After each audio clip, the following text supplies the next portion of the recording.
Hello friend. आज का हमारा टॉपिक है 2772 कोड के ऊपर। और ये टॉपिक हमने क्यों चॉइस करा है, सबसे पहले हम वो देखते हैं। हमारे एक ये व्यूअर है जिन्होंने हमसे ये सवाल किया था, जिनका नाम है मोहसिन खान जी। इन भाई ने हमसे ये पूछा था, सर 2772 73 कोड आने पे ओनली कैलिब्रेशन करें या नॉक सेंसर चेंज करें। किसी ने कहा है कि बिना नॉक सेंसर चेंज किए किए अगर कैलिब्रेशन करोगे तो 20-25 दिन बाद 2772 73 कोड फिर आ जाएंगे। प्लीज मेरी कंफ्यूजन क्लियर करें आप। तो मोहसिन जी, मैं आपसे ये कहना चाहता हूँ कि 20-25 दिन के बाद में अगर नॉक्स ये 2772 73 कोड आता है तो हमें ये कोड के आने का रीजन देखना पड़ेगा कि ये रीजन क्या क्या कारण है 2772 73 कोड आने के। तो आज हम इसी टॉपिक पे बात करेंगे कि हमारे ये कोड आते क्यों हैं और उन्हें ठीक करने का क्या क्या तरीका।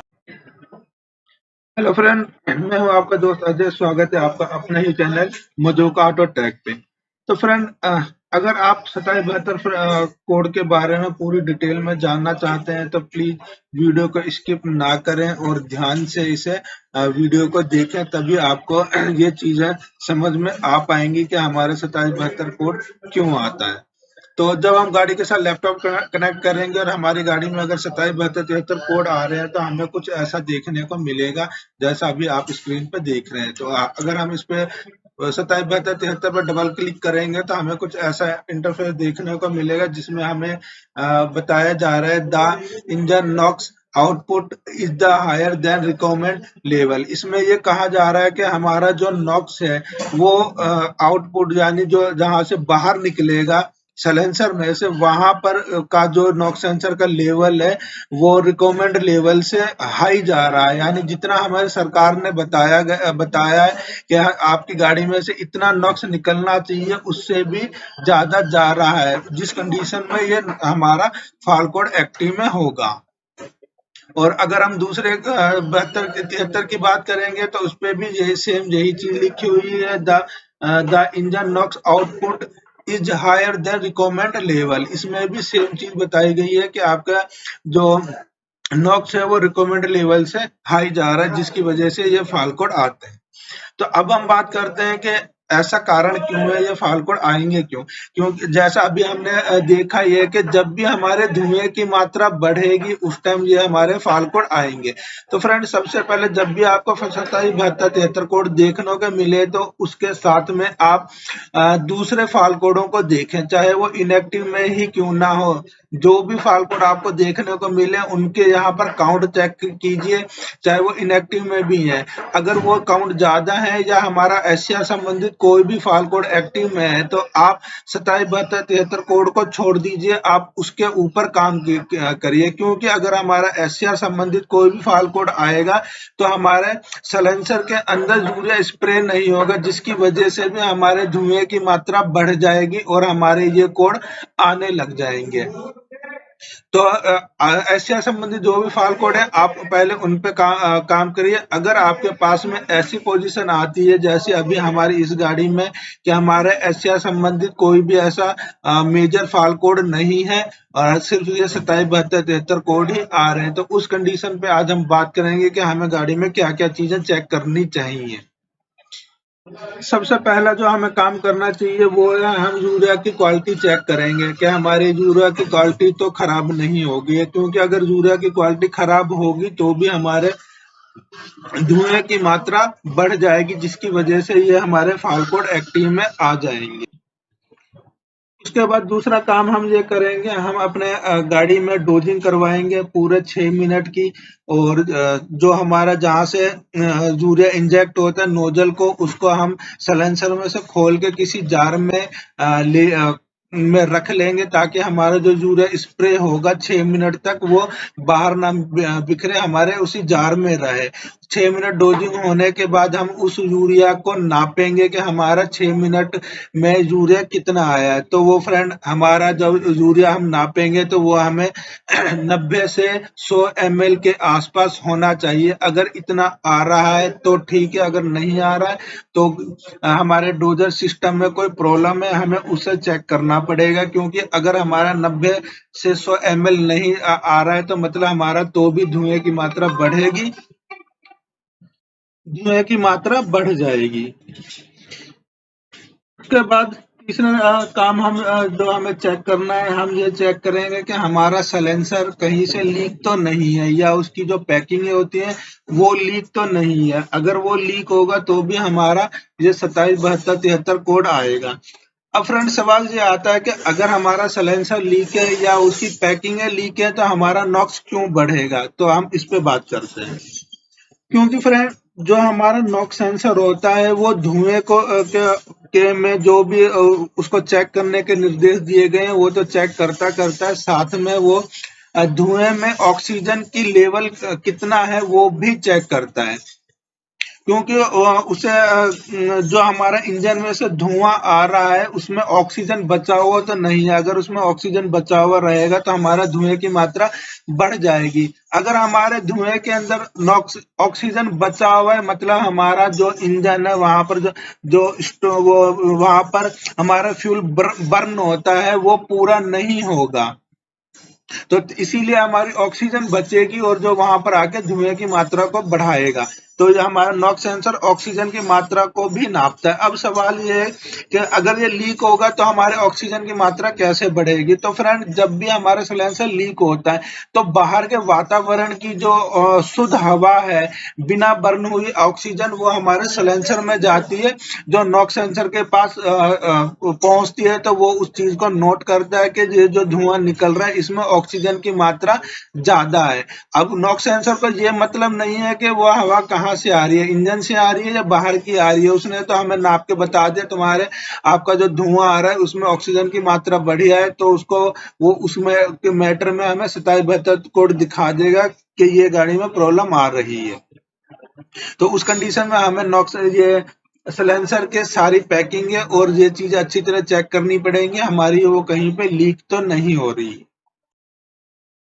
अगला पॉइंट जो हमारा हमें चेक करना है वो है हम डाटा मॉनिटर में जाएंगे और ऑल पैरामीटर को खोलेंगे और थोड़ा सा नीचे चलेंगे। हम एक बार उस पर नजर मारेंगे कि वो उसमें क्या लिखा हुआ आता है। ये आप देख सकते हैं intake manifold pressure. Friend BS4 गाड़ियों में जब हम खड़ी गाड़ी के अंदर फुल एक्सीलेटर दबाएंगे, जहां आप एक्सीलेटर का लेवल भी देख सकते हो, जहां पर हमारा एक्सीलेटर का लेवल 100% होना चाहिए। उस कंडीशन में हमारा जो यहाँ पर बार दिखाई दे, जो प्रेशर का दबाव दिखाई देगा वो हमारा 27 kPa से ऊपर होना चाहिए। अगर ये नीचे जा रहा है तो भी हमारे धुएं की मात्रा बढ़ जाएगी। क्योंकि फ्रेंड जो हमारा इशू है उसके अंदर जो सॉफ्टवेयर है उसका यही काम है, वो यहाँ पर धुएं को प्रेशर को नापेगा कि यहाँ पर प्रेशर कितना आ रहा है उसी हिसाब से इंजेक्ट करेगा। अगर हमारे यहाँ पर धुआं कम सॉरी यहाँ पर अगर हमारा हवा कम आएगी और वहां पर डीजल इंजेक्ट होगा तो हमारा डीजल की मात्रा तो सेम आ रही है लेकिन हवा कम आ रही है यानी ऑक्सीजन कम आएगी, तो वहां पर हमारा क्या नाम है जो डीजल है वो बच जाएगा और वो हमारा इंटेक के एग्जॉस्ट के जरिए हमारे सिलेंसर में पहुंचेगा। वहां पर नॉक्स सेंसर उसको डिटेक्ट करेगा कि आपके जो धुआं आ रहा है उसमें सल्फर की मात्रा ज्यादा आ रही है, क्योंकि हमारा डीजल पूरा बर्न नहीं हुआ है उसकी वजह से वहां पर सल्फर की मात्रा ज्यादा दिखाएगा, जिसकी वजह से ये नॉक्स सेंसर हमें 2772 कोड दिखा देगा कि आपकी गाड़ी में धुएं की मात्रा बढ़ गई है।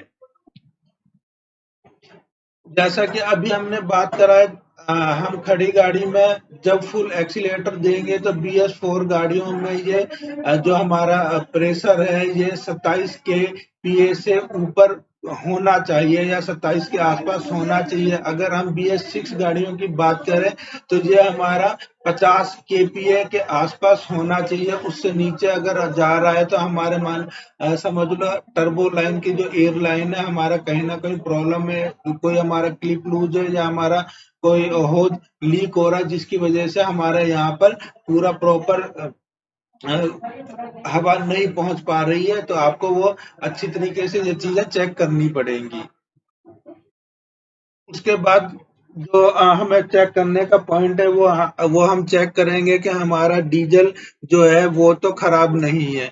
कई बार हमें देखने को मिला है कि बहुत सी गाड़ियों में हमें डीजल खराब मिलता है। कुछ हमारे गाड़ियों में बायोडीजल भी देखने को मिला है। अगर हमारा डीजल खराब होगा तो भी वो पूरा इंजन के अंदर बर्न नहीं होगा और वो बचा हुआ साइलेंसर में जाएगा और वहां पर नॉक्स उसको डिटेक्ट करेगा कि आपका धुएं में अभी भी हानिकारक तत्व आ रहे हैं। वो हमें ये नहीं बताएगा कि इसमें ऑक्सीजन बचा हुआ है या सल्फर बचा हुआ है या कोई और चीज बची हुई है। वो तो हमें 2772 कोड दिखा देगा कि आपका यहाँ धुआं अभी सही जो निकल रहा है वो सही नहीं निकल रहा है। तो ये चीजें हमें स्टेप बाय स्टेप खुद चेक करनी पड़ेंगी कि इसके रिलेटेड कौन कौन से कारण है जो हमारी गाड़ी में धुएं की मात्रा बढ़ रही है। नेक्स्ट पॉइंट जो हम चेक करेंगे वो ये चेक करेंगे कि हमारा टर्बो तो ऑयल नहीं उठा रहा या हमारा इंजन तो ऑयल नहीं उठा रहा। इन दोनों कंडीशनों में भी धुएं की मात्रा बढ़ जाएगी और हमारा नॉक्स भी बढ़ेगा और ये फॉल कोड आने की प्रॉब्लम हमें मिलेगी। तो हमें ये चीजें भी अच्छी तरह से चेक करनी है कि हमारा टर्बो तो ऑयल नहीं उठा रहा और इंजन तो ऑयल नहीं उठा रहा है। अगर आपको यहाँ तक कोई भी प्रॉब्लम मिलती है तो आप उस प्रॉब्लम को सॉल्व करिए और कैलिब्रेशन करिए और गाड़ी को एक चक्कर लगवा के देखिए क्या हमारा ये जो कोड है ये रिटर्न आ रहा है या नहीं आ रहा। अगर हमें कुछ ऐसी गाड़ी मिलती है जो हमारे यहाँ तक सब कुछ सही है तो आगे क्या करा जाए। तो आगे हम हमारा जो नॉक सेंसर है ऐसा भी पॉसिबल हो सकता है कि वो हमें पूरी रीडिंग ना दे रहा हो, वो हमें रीडिंग गलत दे रहा हो। क्या हमारा धुएं की मात्रा तो सही है, कई बार उसके अंदर की खराबी की वजह से वो हमें धुएं ये सिग्नल दे रहा हो कि धुएं की मात्रा बढ़ गई है। तो उस कंडीशन में हमें नॉक सेंसर चेंज करना पड़ेगा। उसके बाद हमें जो चेक करने का पॉइंट है वो है ईजीपी है। हमारा ईजीपी यानी साइलेंसर भी खराब हो सकता है क्योंकि फ्रेंड जो हमारा ईजीपी होता है इसके अंदर एससीआर कैटलिस्ट होता है जो एक तरह का आप उसको समझने के तौर पे लगा सकते हैं। एक फिल्टर टाइप का होता है, उसके ऊपर एक केमिकल का पेस्ट लगा हुआ होता है। जब हमारा धुआं इंजन में से आएगा और उसके ऊपर पूरा स्प्रे होगा वो उस कैटलिस्ट के में जाके वो धुआं और बर्न होता है, हाई टेम्परेचर के ऊपर जाके वो बर्न होता है और वो केमिकल के साथ जो हमारा कैटलिस्ट होता है उसके ऊपर जो पेस्ट है, जो केमिकल का पेस्ट है उसके साथ में केमिकल रिएक्शन होता है जो वो उस धुएं को तोड़ देता है का मतलब है वो उसका रूप चेंज कर देता है। जो वो उस चीज को हमारे एल्युमिनियम में और वाटर में पानी में कन्वर्ट कर देता है। अगर हमारा वो पेस्ट वक्त के साथ धीरे धीरे वो पेस्ट जब खराब होने लगता है तो भी हमारा धुआं पूरी तरीके से खत्म नहीं हो पाता। तो उस कंडीशन में हमें ईजीपी को बदलना पड़ता है या एक कारण ये भी हो सकता है कि हमारा जो ईजीपी है वो चौक हो गया हो जिसकी वजह से भी हमारे धुएं की मात्रा बढ़ जाएगी। तो ये दो कारण हो सकते हैं हमारा ईजीपी खराब होने के। तो हमें इस कंडीशन में हमारा साइलेंसर भी बदलना पड़ सकता है। उसके बाद आप अपनी तरफ से भी ये चीजें देखें कि ऐसे और क्या क्या कारण हो सकते हैं जिससे हमारी गाड़ी में धुएं की मात्रा बढ़ सकती है। आप उन पे भी काम कर सकते हैं कि हमारे गाड़ी में किन किन वजह से धुएं की मात्रा बढ़ेगी। आप उन सारी चीजों को चेक करेंगे। अब हम आते हैं अपने आखिरी पॉइंट पे कि जो हमारा 2772 कोड होता है जो रिफ्रेश करने से नहीं हटता है। अगर वो एक्टिव में आए हुए हैं तो वो रिफ्रेश आप करेंगे तो वो नहीं हटेगा। तो उसको हटाने के अब दो कारण है, या तो आप कैलिब्रेशन कीजिए या फिर आपकी गाड़ी लोड होनी चाहिए। आप ये सॉरी ईसीएम डायग्नोस्टिक किट वो टूल के अंदर टेस्ट के अंदर एक ऑप्शन होता है जिसे कहते हैं हाई नॉक्स रीसेट। आपको भरी हुई गाड़ी होनी चाहिए आपकी, और आपको लगभग 30 से 40 किलोमीटर की ट्राई लेनी पड़ेगी। वो टेस्ट चालू करके अगर आपकी गाड़ी में धुएं की मात्रा कम हो रही है तो 30-40 किलोमीटर के अंदर अंदर आपका जो नॉक्स कंप्लीट अगर हो जाता है तो ये अपने आप ही इनएक्टिव हो जाएंगे, और उसके बाद आप इन कोडों को रिफ्रेश करके हटा सकते हैं। तो ये एक मेन इम्पोर्टेंट कारण है हमारे 2772 कोड आने के। फ्रेंड, उम्मीद करता हूँ आप 2772 संबंधित जो भी चीजें चेक करने की हैं वो आप समझ चुके हैं।